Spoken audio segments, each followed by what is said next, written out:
শেখ হাসিনাকে পরিকল্পিতভাবে মাঠে নামিয়েছেন জনাব নরেন্দ্র মোদী। কথাটা আমরা এভাবে বলতেই পারি। সাম্প্রতিক বাংলাদেশ ভারত সম্পর্কে টানাপোড়েনের মধ্যে শেখ হাসিনা সরব হয়ে উঠছেন।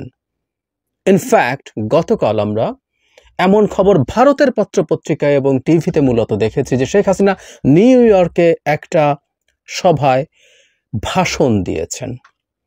আমি অবাক হয়ে দেখলাম বাংলাদেশের মিডিয়ায় নিউজটা পাওয়া গেল না, এবং আমি পুরো অডিওটা শোনার চেষ্টা করলাম কোথাও আছে কিনা। সাধারণত আমাদের দেশে টিভি চ্যানেলগুলো সেই অডিও আপলোড করে দেয়, আমি খুঁজে পাইনি। আমি ভারতের দু একটা মিডিয়াতে খণ্ডিতভাবে কিছু পেয়েছি, কলকাতা চ্যানেলে বা হিন্দি চ্যানেলগুলোতেও আছে, কিন্তু আমি সত্যিকার অর্থে বাংলাদেশের চ্যানেল কেন দেয়নি আমি জানি না যে সরকারের দিক থেকে কোনো নির্দেশনা চ্যানেলকে দেওয়া হয়েছে কিনা যে শেখ হাসিনার বক্তব্য আর প্রচার করা যাবে না। I was really surprised. এনডিটিভির মতো প্রতিষ্ঠান এটা নিয়ে লম্বা রিপোর্ট করেছে। আমি সেখান থেকে একটু পড়তে চাই এবং বুঝতে চাইব আসলে কেন এটা করা হচ্ছে। আমাদের নিশ্চয়ই মনে আছে 2-3 দিন আগেও শেখ হাসিনা ফেসবুকে একটা অফিসিয়ালি স্ট্যাটাস বা বিবৃতি দিয়েছিলেন জনাব চিন্ময়ের গ্রেফতার হওয়ার পর। এটা একটু মাথায় রাখতে হবে, এবং এ যাবৎকালে শেখ হাসিনার এটা একটা অফিসিয়াল বিবৃতি, যেটা তাদের ভেরিফাইড ফেসবুক পেজ আওয়ামী লীগের, সেখান থেকে শেয়ার করা হয়েছে। এর আগে উনি পালিয়ে যাওয়ার পর ভারত থেকে একটা বা দুটো স্টেটমেন্ট দিয়েছিলেন, যেগুলো তার সন্তান তার ফেসবুকে আপলোড করেছিলেন। এরপর বাংলাদেশ সরকারের একটু শক্ত অবস্থানের কারণে তিনি ব্যাকফুটে গিয়েছিলেন। আমাদের মনে থাকার কথা, ডক্টর ইউনূস স্পষ্টভাবে পিটিআইকে বলেছিলেন আমরা তাকে চাইব, কিন্তু চাওয়ার আগ পর্যন্ত তিনি যদি ভারতে থাকেন তাহলে তাকে তার মুখ বন্ধ রাখতে হবে, এবং সেটাই উচিত ছিল। কিন্তু এরপর আমরা ধাপে ধাপে দেখলাম চুরি করে তার বক্তব্য সামনে ছাড়া হচ্ছে। কিন্তু এবার আরো স্পষ্ট, চুরি করে মানে তিনি ফোনে কারোর সাথে কথা বলছেন, সেটা রেকর্ড করে কেউ ছেড়ে দিচ্ছে। এটা পরিকল্পিতভাবেই, এগুলো ফাঁস না, এগুলো পরিকল্পিতভাবে ছাড়া হচ্ছিল। কিন্তু উনি এখন অফিসিয়ালি কথা বলছেন, এবং এনডিটিভিও ঠিক এই কথাটা উল্লেখ করেছে। আমি এনডিটিভির একটা জায়গা থেকে যদি একটু পড়ি, সেটা হচ্ছে, It was Sheikh Hasina's first public address after taking shelter in India following her resignation in August in the face of massive anti-government protests, though she had commented on the overall situation in Bangladesh. তার মানে প্রথম official public address উনি করেছেন, verbally, আগে statement দিয়েছেন, address করেছেন। এটা খুবই গুরুত্বপূর্ণ। উনি কি বলেছেন সেটা একটু শুনি। ওনাকে বলা হয়েছে, উনি বলছেন যে সশস্ত্র প্রতিবাদকারীরা গণভবনের দিকে আসছিল, এবং এই অবস্থায় যদি তার সিকিউরিটি গার্ডরা গুলি করা শুরু করতো তাহলে বহু মানুষ মারা যেত। তো ওনার 25 থেকে 30 মিনিটের মতো সময় ছিল, তাকে চলে যেতে হয়েছে। তিনি তাদেরকে বলেছেন, গার্ডদেরকে নাকি বলেছেন, যাই ঘটুক না কেন গুলি করা যাবে না। অথচ আমরা খুব ভালো মতো জানি শেষ মুহূর্ত পর্যন্ত সেনাবাহিনী প্রধানকে তিনি চাপ দিয়ে গেছেন যেন শত শত বা হাজার হাজার হত্যা করে হলেও তাকে ক্ষমতায় রাখা হয়। যাই হোক, এটা একটা তার জায়গা থেকে তিনি বলছেন। এরপরের কথাটা হচ্ছে, আজ আমাকে যা গণহত্যার জন্য অ্যাকিউজ করা হচ্ছে, বাস্তবে ইউনূসই আসলে জেনোসাইডে involved in a meticulously designed manner.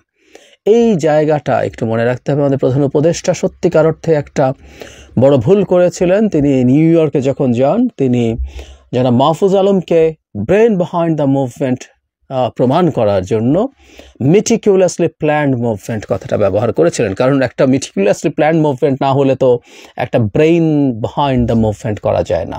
এটা একেবারেই ভুল। আমরা প্রতিবাদ করেছি তখনই প্রধান উপদেষ্টার বক্তব্যকে। এটা টেকনিক্যাল প্রবলেম কি আছে আমি সেদিকে যেতে চাইছি না, কারণ মেটিকুলাসলি প্ল্যান্ড মুভমেন্টও শেখ হাসিনাকে ফেলে দিলে কোনো সমস্যার কিছু নাই, দ্যাটস ফাইন।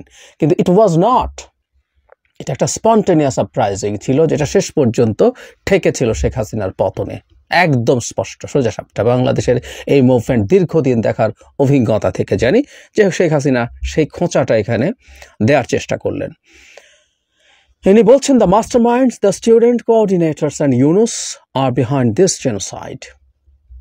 এইরা তিনটা গ্রুপকে, মাস্টার মাইন্ড, ইউনূস এবং স্টুডেন্ট কোঅর্ডিনেটর, ছাত্র সমন্বয়কদের উপরে তার বিক্ষুব্ধতা রয়ে গেছে। তিনি বলছেন, হিন্দু, বৌদ্ধ, খ্রিস্টান কেউ বাদ যায়নি, কারণ ডক্টর ইউনূস তাদের কাউকে প্রটেক্ট করতে পারেননি। চার্চ নাকি হামলা করা হয়েছে, টেম্পলস অ্যান্ড বুদ্ধিস্ট শ্রাইন্স সব কিছু নাকি ভাঙা হয়েছে, মন্দির এবং বুদ্ধিস্টদের প্যাগোডা। বলা হচ্ছে যখন হিন্দু প্রটেস্ট করেছে তখন ইসকন লিডার অ্যারেস্টেড। খেয়াল করি, ISKCON leader, he is not in fact. আমরা প্রথম দিন থেকে বলছি এটাই ইন্ডিয়ান প্রোপাগান্ডা। বাংলাদেশের ইসকন আজান দিয়ে সমাবেশ, সংবাদ সম্মেলন করে ঘোষণা করছে যে তাকে বহিষ্কার করা হয়েছে, কিন্তু ভারতের বয়ান ও শেখ হাসিনার মুখে যে ইসকন লিডারকে অ্যারেস্ট করা হয়েছে। চিন্ময় দাস সম্পর্কে তিনি বলছেন কেন তাদেরকে, মাইনরিটিদেরকে এই পরিমাণ হামলা করা হচ্ছে, নির্যাতন করা হচ্ছে, তাদেরকে কেন আক্রমণ করা হচ্ছে। উনি বলছেন এখানে কোনো রকম কোনো জাস্টিস নেই। ইভেন নিজ সম্পর্কে বলছেন I've never got the time to resign. মানে এটা ইন্টারেস্টিং, এবং এটা নিয়ে রেফারেন্স আর একটা আছে, সেই জায়গায় যাব। উনি যে মাঠে নেমেছেন, তাকে যে মাঠে নামিয়েছে মোদি এবং ভারতের security establishment, it's very clear now. উনি পদত্যাগ করতে পারেননি। আমি ভারতের একটা চ্যানেলে দেখলাম তাকে সাবেক প্রধানমন্ত্রী বলে যখন নিউজ কাস্টার কথা বলছেন, পরে একজন তথাকথিত বিশেষজ্ঞকে আনা হয়েছিল। ভারতের আসলে তো কোনো বিশেষজ্ঞটাকে দেখি না, এরা মূলত বিজেপির অ্যাক্টিভিস্ট সবাই। যাই হোক, সে বিশেষজ্ঞ এসে উপস্থাপিকাকে শুধরে দেন যে আপনি তাকে সাবেক প্রধানমন্ত্রী কেন বলছেন।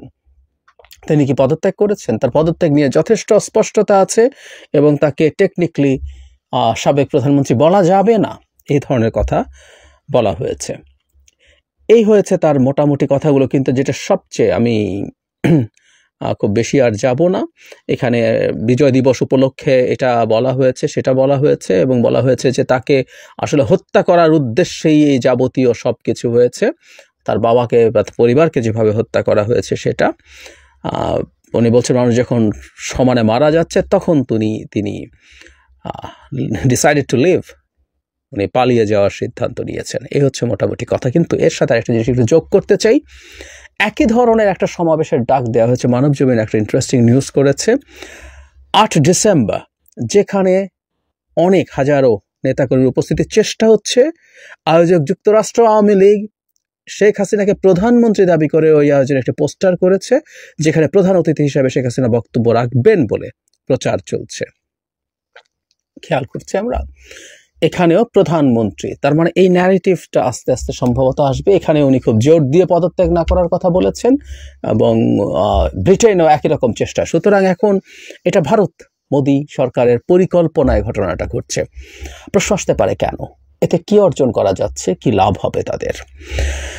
আমরা প্রাথমিকভাবে তাদের যে অর্জন সেটা হচ্ছে বাংলাদেশ সরকার এবং আমরা জনগণ, শেখ হাসিনা ওখানে বসে এরকম কথাবার্তা বলবেন, হুমকি দেবেন। উনি তার প্রকাশিত ফোন কলগুলোতে আমরা দেখেছি তিনি প্রচণ্ড হুমকি ধামকি দিচ্ছেন, আমাদের এসে দেখে নেবেন, ঘরে আগুন দেওয়ার কথা বলছেন।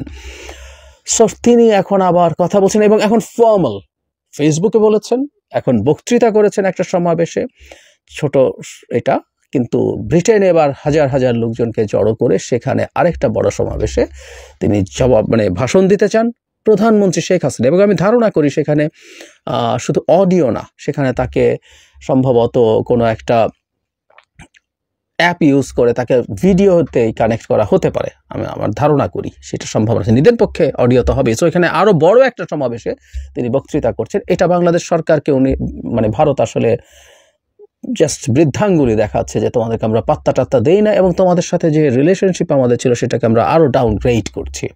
এই মেসেজ কূটনীতিতে দেওয়া হয় নানা ফর্মে, যে আমি সম্পর্কটাকে ডাউনগ্রেড করছি কিনা এই মেসেজ দেওয়া হচ্ছে। এবং আমি মনে করি ডক্টর ইউনূসের ওপরে চাপ তৈরি করার জন্য, চাপ আরও বাড়ানোর জন্য শেখ হাসিনা এখনও প্রধানমন্ত্রী, শেখ হাসিনা পদত্যাগ যেহেতু করেননি সেহেতু তিনি ভ্যালিড প্রধানমন্ত্রী।